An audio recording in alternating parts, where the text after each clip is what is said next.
All right. Well, who are you? What do you do? Where are you from? Tell me about yourself. Well, I'm Peggy Tomcheck. Okay. I'm from Ohio. Been in Colorado for almost 40 years. Okay. You were born in I Ohio. was born in Ohio. And at what age did you come to Colorado? I was probably 28, Okay. somewhere around there. Why did you move to Colorado? A job took me here, Okay. and Is that the same company that you're with it's a different now, or- company, Okay. but it's the same industry. Okay. So- And what was that? Well, I started out as a school teacher, and I taught school for a year and decided my degree was in business education.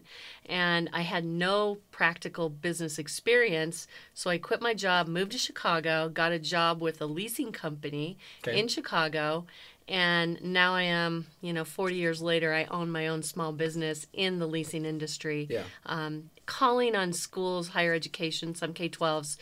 So I'm back in education, but through the business lens and not a Right. teaching classroom lens. So that first one you said in Chicago, hmm and were you guys leasing technology for schools? Was it like that similar or no? Well, no, back then we were leasing big mainframe equipment. So way Okay. before you were born, big, huge mainframes that had disk drives, tape drives, all kinds of peripherals that would hook to it. For a layman like me, can Yeah. you kind of explain what A all that mainframe means? was? Yeah. Well, a mainframe was a big supercomputer, and before Okay. cell phone, I mean, this is before cell phones, before the internet, before all the stuff you're used to, way before that. In fact, when I was in college, we didn't have computers at all. We were lucky to have an electric typewriter Wow. that you could push a button backwards and it would erase this manual concept on your piece of paper, but Right. it was not a screen. Yeah. It was actually keys pressing on a piece of paper Yeah. as you hit the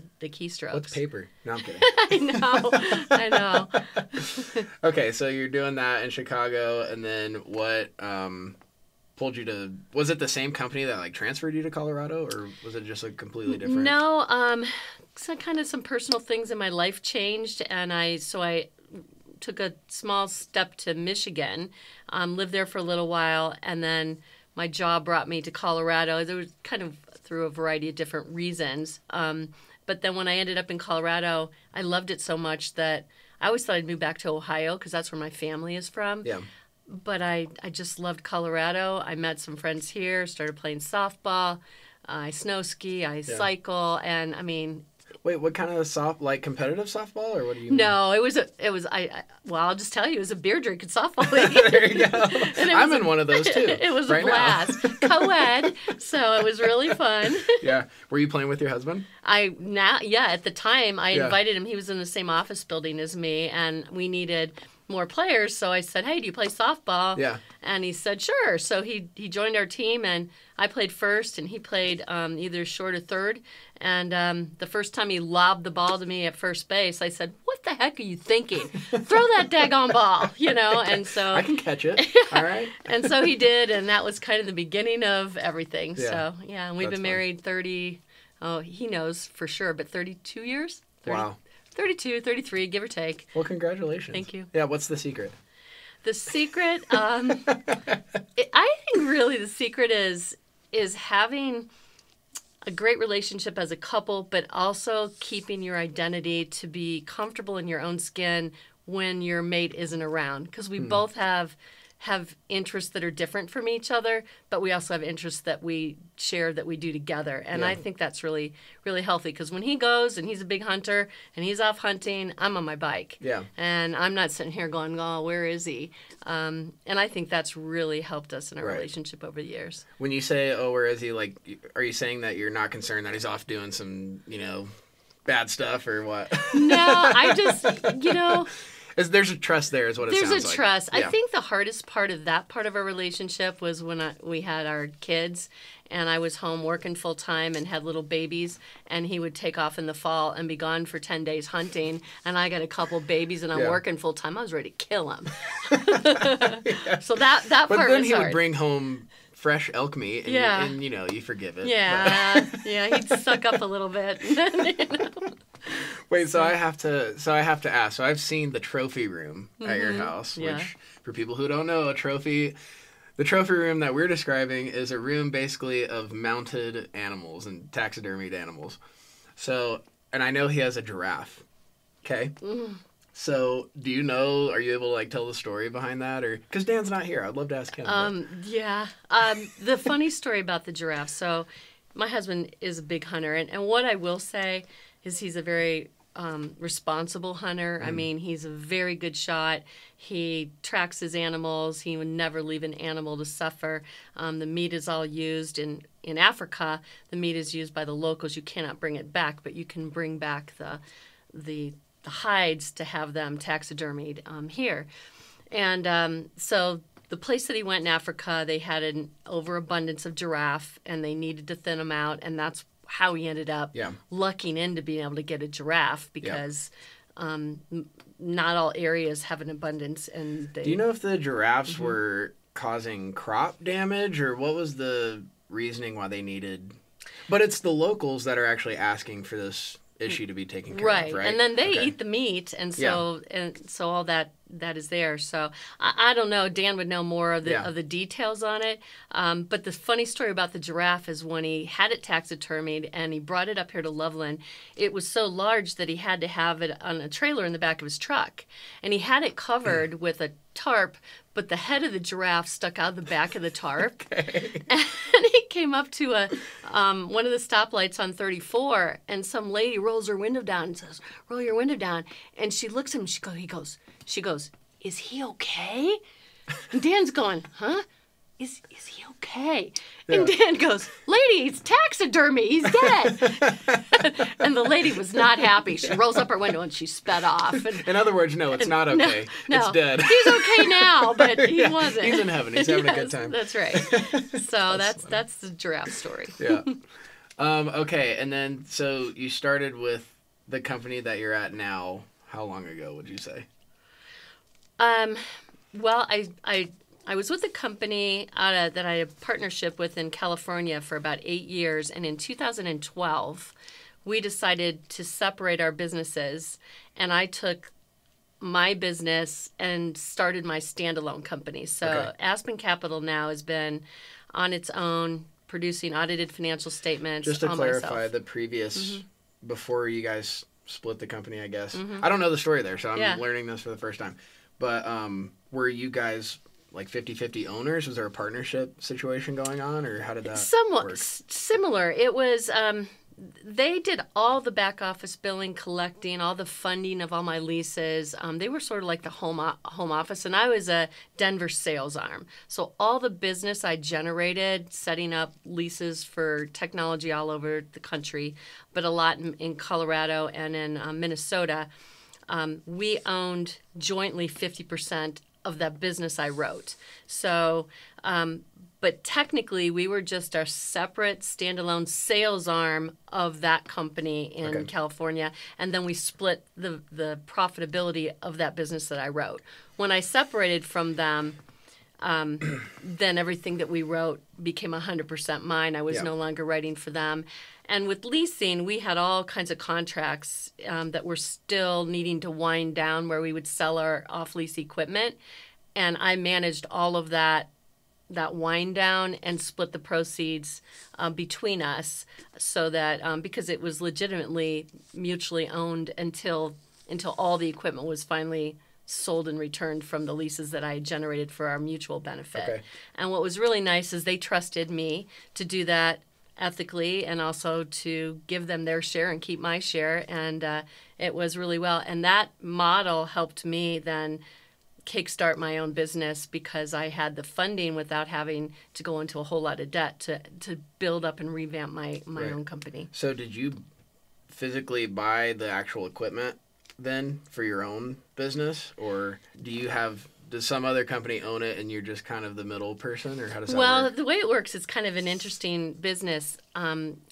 We buy equipment on the basis of the credit strength of our customers. So, for example, we lease equipment to CSU, and CSU pays their bills, and they're a strong credit-rated entity. And so I will go to a bank and I'll say, I'm going to buy $500,000 worth of laptops for CU, and I need a loan to pay for those. And but I'll take out a loan on behalf of CU's credit because CU said I'm going to pay that loan off on behalf of Aspen, so that I know I'm not making this real clear. I'm going to own all those assets when the loan is paid off because CU doesn't really want to own the equipment. They just want to lease it. So I'll take out the loan. They will pay the bank. At the end of the time once the loan is paid off, 2-3 years down the road, I own all the equipment. It's located at CU. CU calls me up and says, I want you to refresh that equipment with brand new equipment. Come pick it up. I pick it up, I resell it in the secondary market, and that's where we make our money. Okay, but you don't lease that old equipment out again. You just sell it. Sometimes we do. In fact, we did here at Res, the school. We leased some iPads to them that I got back that were 2 years old from one of my schools, and at the time, they needed something more cost-effective to get going on an iPad program, and so we provided a short-term lease on 2-year-old iPads to the school for a while. Heck yeah. That was cool. All right, and then so 2012 is when you started, when it became your own entity. Okay, and then and you don't have to talk about numbers unless you want to. I think that'd be cool. But what kind of business? How much success have you had in the last 12 years now? So, like, where did you start in 2012, and then where are you at today? Where we are today.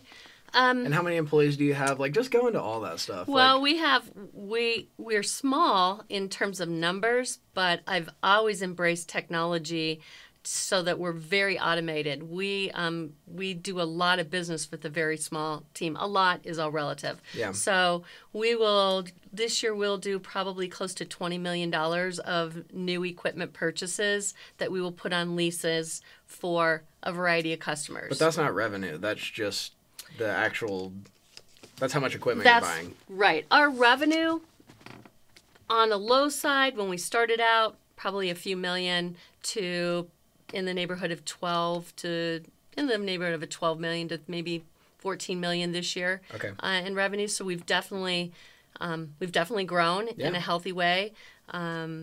We are, like I said, we have 8, I think, full-time employees right now, and a few contractors that do various things for us. But we have 2 state contracts, one with the state of Colorado, and then we have another state agreement with Minnesota.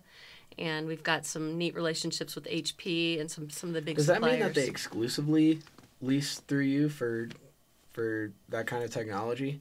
And does that mean that you supply all the schools in Colorado, or what does that contract mean? Unfortunately, with state government, there's a lot of red tape that you have to go through to do business with a state agency or state government or even public schools, because they have to go out to formal bids, what are called RFPs, requests for proposals. Yeah. They're all sealed bids. They're very time consuming. They're really a pain in the butt for everyone involved. When you can get on a state contract, you've been able to present your solutions in a way that they look at the state agreement as a one-time master contract, that now all the entities under the umbrella of the state don't have to go out to bid any longer and don't for the contractual terms and the things that we do. So once that contract's in place, then it opens the door and brings the barriers down to being able to work with us. Still doesn't mean that we're granted a whole bunch of business. The one in Minnesota we just won an update to our contract. It's got a $50 million right now cap on it in terms of equipment we can buy, and which is really a nice contract for us. But it doesn't mean I have $50 million of business. It means I can go out to 25 organizations within the state and say, here's what we do. We can solve these problems and needs of, based on what those agencies need. Yeah. And then I still have to kind of win that business, but I can win it a lot easier when I tell them I'm already on the state contract. If you like what we do and how we're advising you, and we're consultants. We just sit there and listen to what their needs are, and then we present them with solutions that hopefully make sense, and then they write business with us. Okay, so that $50 million contract, does that mean that that actual taxpayer money is paying for the equipment, and then is it the lessee? the lessee is paying off that loan as they're renting it? No, Or... the taxpayer isn't paying for the equipment. Okay. For example, if it's a state school, and I do a lot of business with state schools on that contract in Minnesota, they all have their own budgets that they have to get through the state. One of the programs that we've done for almost 20 years now is a mandated laptop program where every student that goes to the university is handed a laptop when they start their coursework as a freshman, and then it's refreshed before their junior year. And so then when they walk away as a senior, they walk away with a 2-year-old laptop to now go out and get a job. Yeah. And we manage that program. Okay. And the students pay a technology fee to be in that program per the university's agreements and requirements of the student. Gotcha. And the success and the what's the word I'm trying to think of? The students really overwhelmingly love the program. And the reason they do is because all the software supported, any break fixes, if they drop their computer, they're given a loaner, so there's no downtime. It's not just about the laptop. It's about a whole program that keeps them with technology that's always working for them all the time while they're going to school. Yeah. And the parents love it because they're not getting a call at 1 a.m. that says, my laptop doesn't work, and, I got a paper due, and what do I do, Mom? Yeah. It's like, call IT. So so in answer to your question, that's all funded in that program by the students themselves through the university's laptop agreement for the students. But you also do like grade school, right? Not just university. I guess what my question was so that $50 million, is that a loan from the government? Or is that all coming from university students paying that technology fee? That $50 million is a budgetary number from the state. They have allocated in their budget up to $50 million that any school that chooses to do any type of lease program with Aspen can customize and do a program with us. Okay. And depending on, we could have one school that could use that entire $50 million, and then all the other schools are kind of, oh no, what do we do? Okay. So what will we do? We would go back to the state and we'd say, we need to increase the budget threshold because there's been so much more demand than what you've allocated. We need to increase the allocation. Okay. And they have to then go to the board of directors, and there's a lot of governmental approvals that have to happen to allocate then more money. And are you dealing with politicians? Are you dealing with secretaries of state? Like, who are you actually negotiating these contracts with? I'm not dealing with politicians. It's usually high-level executives within the state. Are these elected officials normally, or is this like bureaucrats? No. If I get to deal with elected officials, I would just jump off the train right now. Sorry. But hey, we've had a few elected officials on this show, so be careful what you say. I'm sure it's not all of you. I'm just kidding. But no, it's most of them are high-level executives within an institution or within the state government that have the authority to commit to contracts of this nature. Yeah.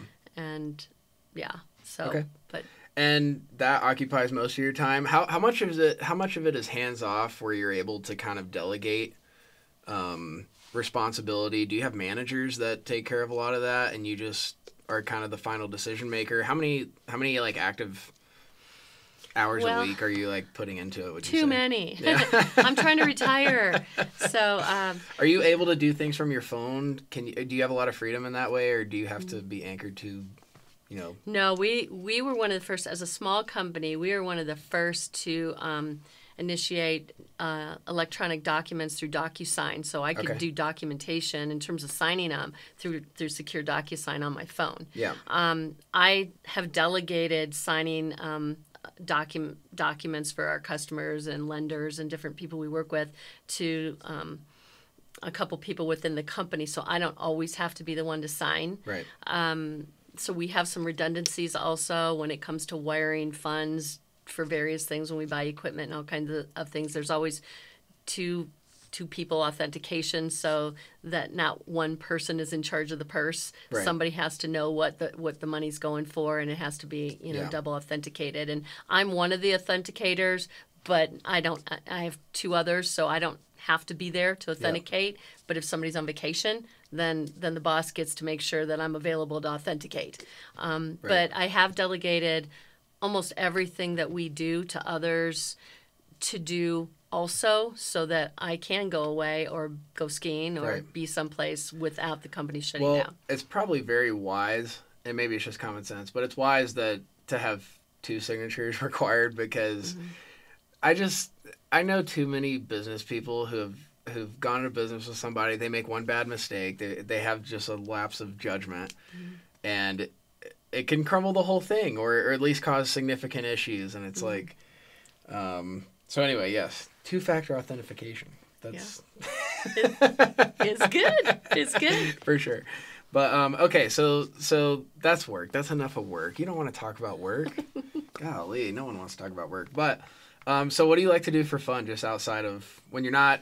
I guess you're still a mom, but you're not actively a mom anymore, right? Well, you're always actively a mom, as you know, but no, I'm not. I'm an empty nester, so yes, that's my momness is in a different phase of life. Yeah, and so that's all good. And I, told you my son Jake had my first grandbaby, who's 5 months old, and you don't look old enough to be a grandma. I'm just throwing that out there. Keep it coming, Nate. Keep it coming, buddy.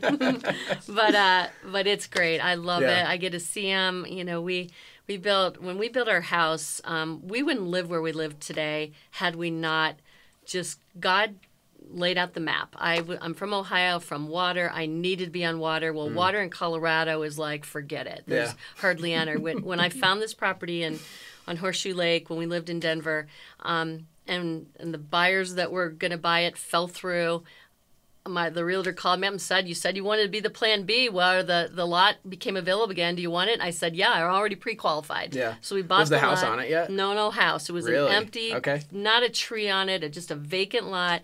And we bought the lot. We chipped away at paying for the lot while we lived in Littleton at the time.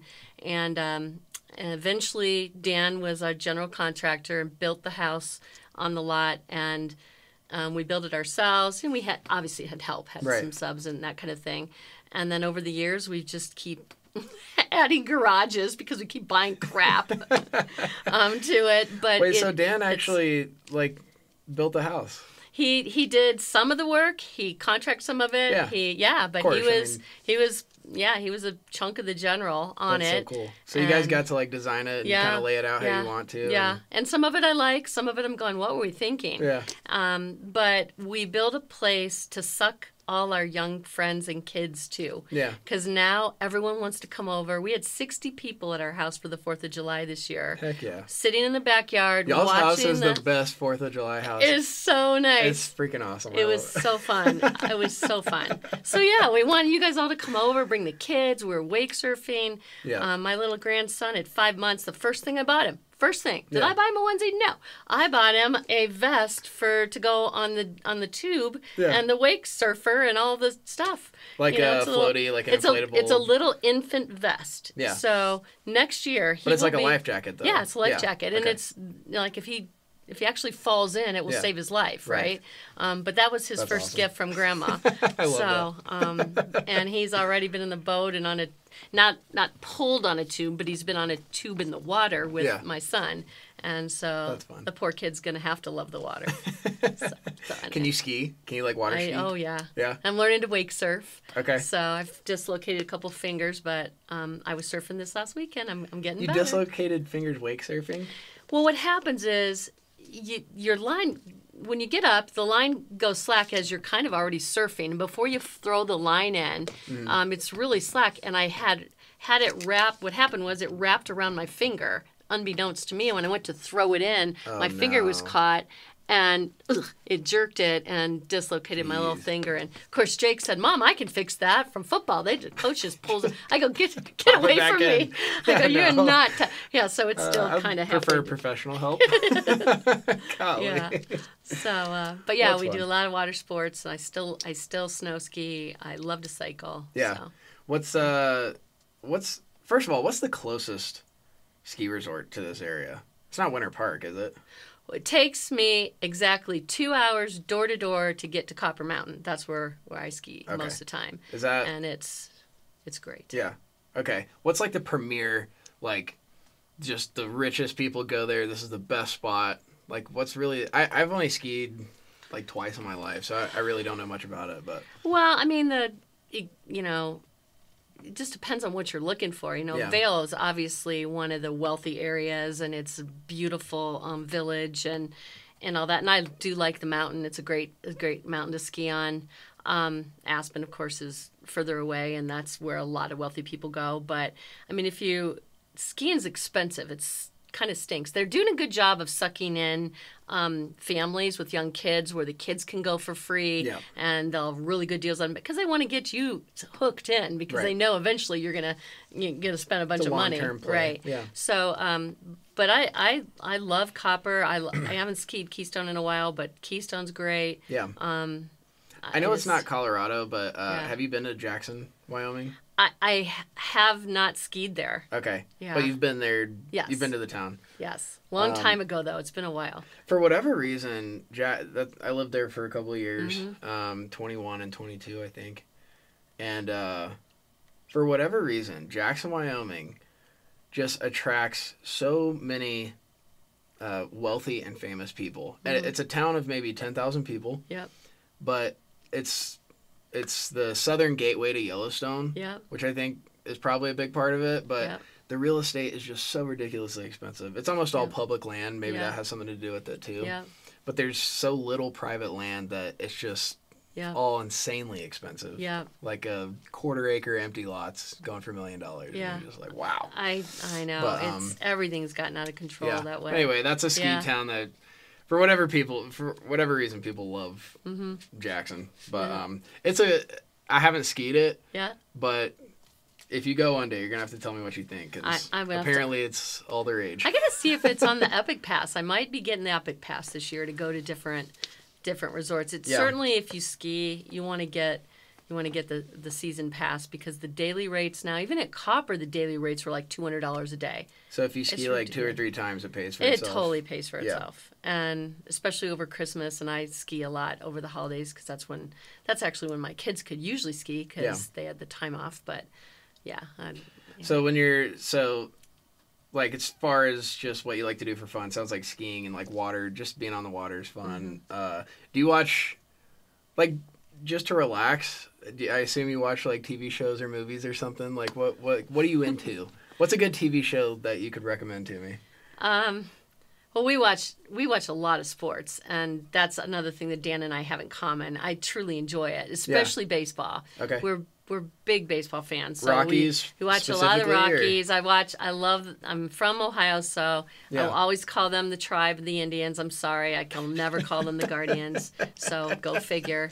I'm sorry if I offended anyone, but that's where they were. I took my mom and dad to the World Series when they played the Cubs, and that was amazing. So we watch a lot of sports, but I'm a sappy TV watcher. I like Castle. It's one of my favorite shows. Castle? Yeah, have you ever heard of Castle? No. Is that like medieval, like Kings and Queens? No, it's just like a cop show that the Castle is actually a writer, a mystery writer, and he's following around a captain of the LA Police Department who's a really attractive young police captain or whatever.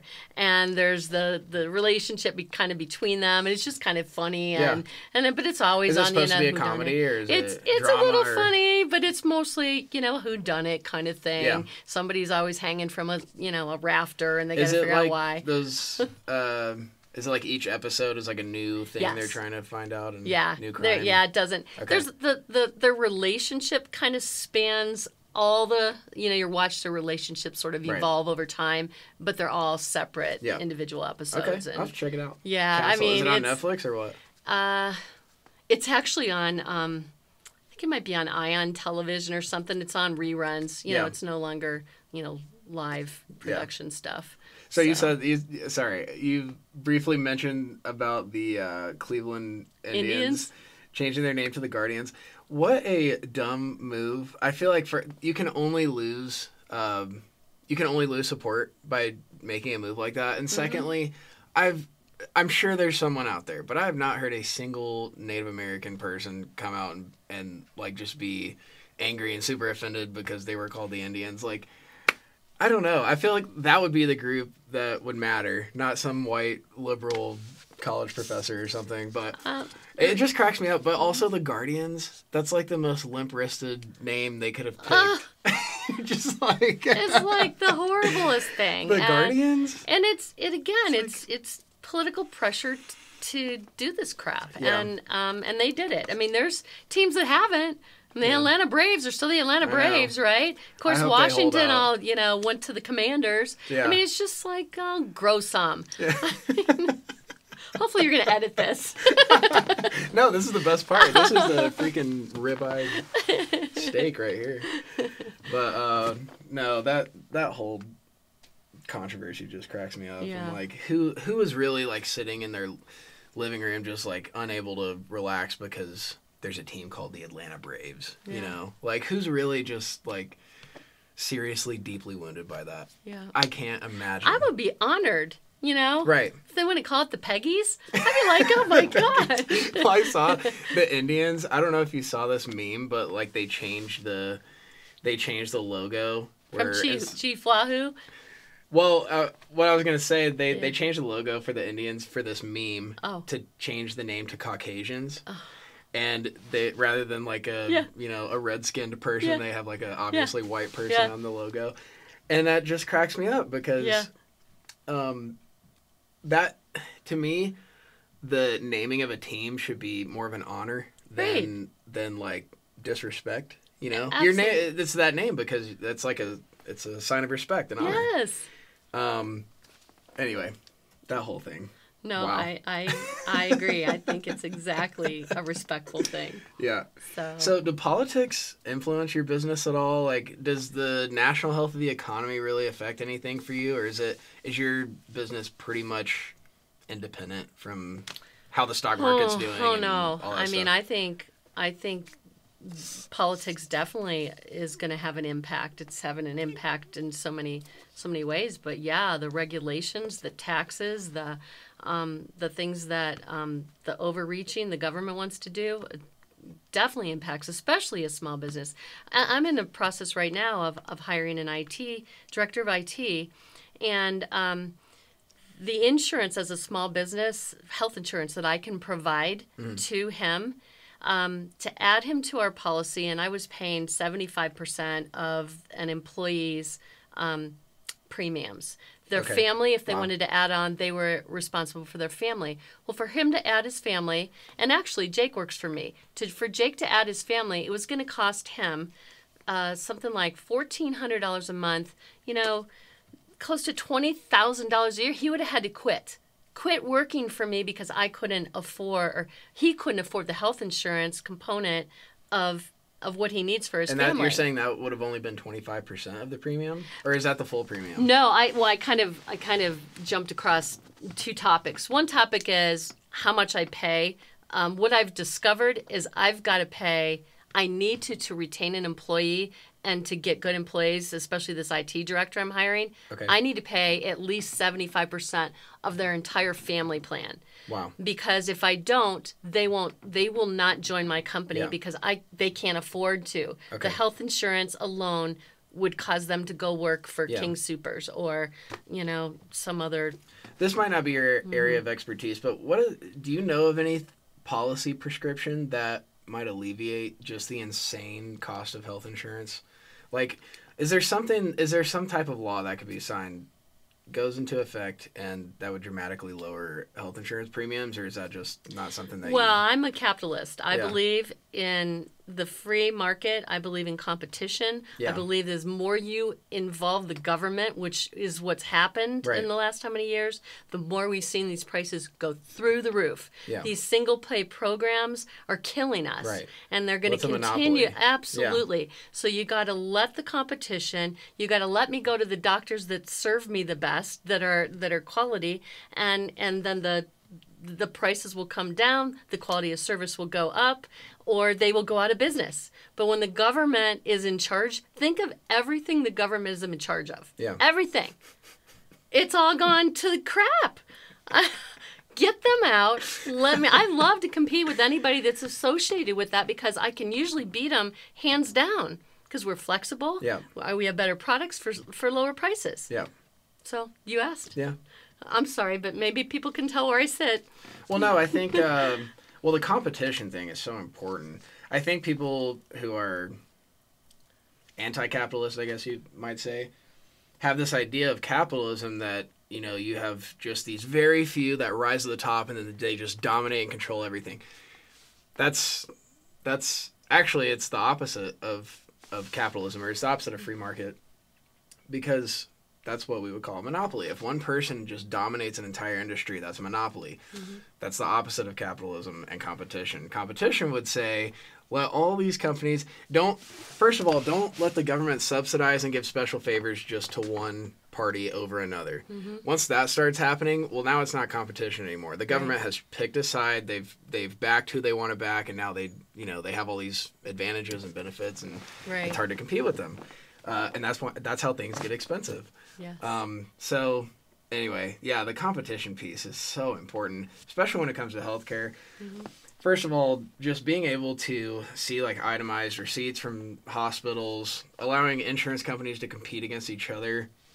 Yeah, all that stuff. It seems like why would you not introduce as much competition as possible? Mm-hmm. First of all, it increases the quality of the care itself, mm-hmm. while also making it cheaper. Mm-hmm. That's a win-win. Right. Why would you not do that? Right. It doesn't make sense. But right. Anyway. Okay, well, we have a couple of minutes left here. I appreciate your time, by the way. So what is next for Peggy Tomcheck? Is this something that you want to continue doing for the foreseeable future till you retire? Do you want to sell, buy another business? Like what's like the ultimate goal for you, would you say? Wow. That's a good question. Do you want to leave this business to your kids? Like, I don't know. I've had those discussions. We've been really blessed. I'm in part of some big organizations that are part of my business, and have had some exposure where we've got several entities that are looking either to buy us or to have some sort of joint relationship with us where we may have some autonomy, but also have a little bit more back office help, a little bit. Some of the things that a small business, health insurance is a great thing. If I joined another company in some fashion, I could leverage their buying power and their insurance policies to make that easier on me. I don't have a whole HR department. I'm the HR hat, I'm the hiring hat. I'm the this hat. Yeah. And so, we've got some really cool things that are possibilities for us. In the meantime, I'm really enjoying mentoring my son, Jake. He's expressed an interest and he's learned the business he graduated with a degree in accounting. And this was definitely not a charity job. I needed someone in accounting when he became available. Yeah. And he's just been hitting it out of the ballpark. But what's been really fun is mentoring him from a business management executive type of position, not just an accounting kind of position. Right. But having that background has really given him a really solid place to start as he continues to evolve. Right. So I think once you're in it, then you learn different aspects. You learn what you don't know. You learn that I don't know a lot of stuff still, and I've been doing this for 40 years. You find people that augment your weaknesses, and the biggest thing that why I want this company to move beyond me is I think we need more and more ethical, Christian-based companies out there that do what's right when no one's looking. That just do. It's not about the money. I teach everyone, do what's right, find your accounts, and the money will come. If you do it the way you're supposed to do it, you don't think about that piece. And obviously, as a business owner, I have to have a budget and know where the bills are. But I really don't focus on that. And that has served me well for many, many years. And it just kind of is I've been blessed many times. Yeah. So yeah, I'd like to stay in with a couple toes, but I want to bike more. I'd like to do a little more traveling and maybe work 2-3 days a week instead of 5. But I gave my whole team Fridays off for the summer from Memorial Day to Labor Day. Everybody gets Fridays off, and I'm not talking 12-hour days, your 8-hour day from Monday through Thursday, and Fridays are off. Go enjoy it with your family. Go play golf. Go sleep. Whatever you want to do. And it's been such morale booster for all of us. Is it Friday through Sunday that they get off? Or? Yeah, Friday, Saturday, Sunday. So it's a 4-day work week. Yeah. And they love it. That's and awesome. we told our customers, we told our business partners, and they all supported it. Dude. We say, let's get your work in by Thursday, or we'll get it done on Monday. Yeah.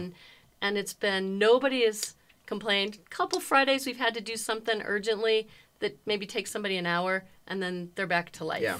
I have to say, I totally 100% agree with that type of schedule structure. I think it's just personal. I would never sign this bill into law, forcing businesses to do this. But I think when businesses do a 3 or 4 day work week, let's say you're open 7 days a week, you have a retail business or whatever. Let your employees choose if they want to work 3 or 4 days a week. So that way you have all 7 days a week covered. But that way you get 3 or 4 days off per week, and you're refreshed, you're energized, you're able to go back into work, maybe you did something fun that weekend, you're in a good mood. Yeah. It's just so much better, and the customer can absolutely feel that energy too. Yeah. If you're working 5-6 days a week and you're just hating life and you're dreading every moment that you're at work, customers pick up on that, and they're just I don't know, you can feel it for sure. Yeah, I but agree. when your employees are taken care of, they're paid well for their position. They have enough time off, they can spend time with their family. It's just, the culture is just so much better, I think. Yeah. It benefits everyone involved. It is, and I guess the last thing I would say would be, I think the youngest, meaning the number of years somebody's been with me. Well, I just hired another accountant, so he's only been here 6 months. But Jake, at beginning his 5th year, is my newest employee. Yeah. So people aren't quitting as well. No, my oldest one has been with me for 35 years. Wow, that's amazing. And the rest of them are 10 plus. And it's because we value every one of their time, their work ethic, but their family. Yeah. Everyone in my stage of life goes through, I had to go through 2 parents that I walked with in their journeys to heaven. And my dad had Parkinson's, and my mom ended up with dementia, and I was back in Ohio every 5-6 weeks for 4 days. Yeah. Because that's what I needed to do. Had another employee had a couple tragedies in her family. She had to go to Michigan for a month. We figured out how to cover her and have each other's backs. And that's family is the most important. On my website, faith, family. The last piece was the financial piece. Faith, family, fun, I think, and financial which was the most important thing in my business, and it served us well. Right. That's awesome. All right. So to close it out here, if anyone sees this and wanted to do business with you somehow, how would they get connected to you? What's the best way to find you? Are you on social media? Call Nate Wiggins, please. Do you have a website or something? Yes, we do. Our website is Aspen Capital Company, www.aspencapitalcompany.com. Okay. And we're local in Loveland, Colorado, and we have a brick and mortar building right here in downtown Loveland. Heck yeah. And so just Google fun, you'll find me. First thing that shows up. That's all right, right. well, Peggy, you're the best. Thank you so much for your time. Nate. I appreciate it. Thank you. We'll have to do it again one of these days. Definitely.